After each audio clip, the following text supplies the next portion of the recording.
আসসালামু আলাইকুম। আসসালামু আলাইকুম। ওয়ালাইকুম আসসালাম। কেমন আছেন? আলহামদুলিল্লাহ ভালো। আপনি কেমন জি, আছেন? আলহামদুলিল্লাহ ভালো আছি। তো কাপড় ইস্ত্রি করতেছেন কয়লা দিয়ে না? কয়লা দিয়া? আচ্ছা, উনি দেখেন উপরে বিদ্যুতের লাইন আছে তারপরেও উনি কয়লা। বিদ্যুৎ ব্যবহার করেন না। উনি এই বয়সে এখনো এই আপনার কয়লা দিয়ে কাপড় ইস্ত্রি করতেছেন। কত বছর যাবত আপনি এই 30-32 বছর। 30-32 বছর যাবত করেন না? জি। আচ্ছা, আপনার এখন বয়স কত? বয়স আছে 86। 86। দেখতে পাচ্ছেন এই বয়সের এই এত বছর বয়সে উনি কাজ করতেছেন। পাশাপাশি আপনার এই দেখতে পাচ্ছেন এটা একটা পরিশ্রমের কাজ এবং আপনার রিক্সি কাজই। জি, জি। তারপর উনি করতেছেন দেখতে পাচ্ছেন। আল্লাহ কয় গেছে আমার হ্যাঁ, কাছে। আল্লাহ করতেছে। এখানে চাচার কাছে রয়েছে কয়লা, এই দেখেন শুকনা কয়লা। এগুলি কেমনে কিনে নিয়ে আসেন? এই কয়লা যারা কয়লা উড়ায় বেচে হ্যাঁ বেচে কিনে আনি। কত করে কেজি নেয়? 15 টাকা বস্তা। 1500 টাকা বস্তা 1500 না? টাকা বস্তা। আচ্ছা, এখানে দেখতে পাচ্ছেন এই যে আপনার এই আগুন রয়েছে ভিতরে। এই যে তো আগুন। কয়লা ভিতরে দিয়ে আগুন দিয়ে দেন না? হ্যাঁ, তো গরম থাকে আয়রন দেখতে পাচ্ছেন। তো কত করে নেন?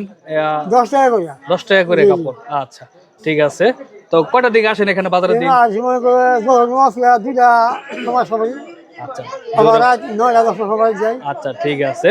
তো ওনাকে ধন্যবাদ। তিনি এই বয়সে পরিশ্রম করতেছেন, পাশাপাশি এই কষ্টের কাজটা করতেছেন এবং কাজটা অবশ্যই আসলে একটু রিস্কি তারপরে করতেছেন। তো ধন্যবাদ আপনাকে। আপনার সাথে কথা বলে ভালো লাগলো। আচ্ছা, আচ্ছা। আচ্ছা, বাড়ি আপনার এই এলাকায় না? ভাই এই এলাকা।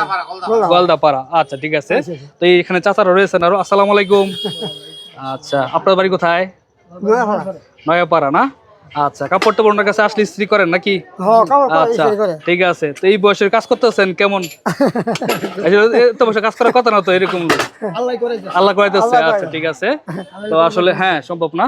এই দেখতে পাচ্ছেন তো এই প্যান্ট ইস্ত্রি করতেছেন, শার্ট বিভিন্ন কিছু এবং খুব সুন্দরভাবে ইস্ত্রি করতেছেন এখানে। তো গ্রামীণ একটি হাট আর এই 2 দিন বসে হাটটা হলো শনিবার দিন এবং মঙ্গলবার দিন। মঙ্গলবার দিন, জি, জি। আচ্ছা, চাচার বাড়ি কোন এলাকায়? গোয়ালদাপাড়া। ওনার গ্রামই না? আমার আচ্ছা, বাসটাও না। আচ্ছা, দেখেন ভাতিজা উনি আর এখানে হলো চাচা এই দেখতে পাচ্ছেন। তো ধন্যবাদ চাচা আপনাকে। আচ্ছা, আচ্ছা। সকলে ভালো থাকবেন, কমেন্ট করে জানাবেন। আজকের মধ্যে এখানে শেষ করতেছি। আসসালামু আলাইকুম।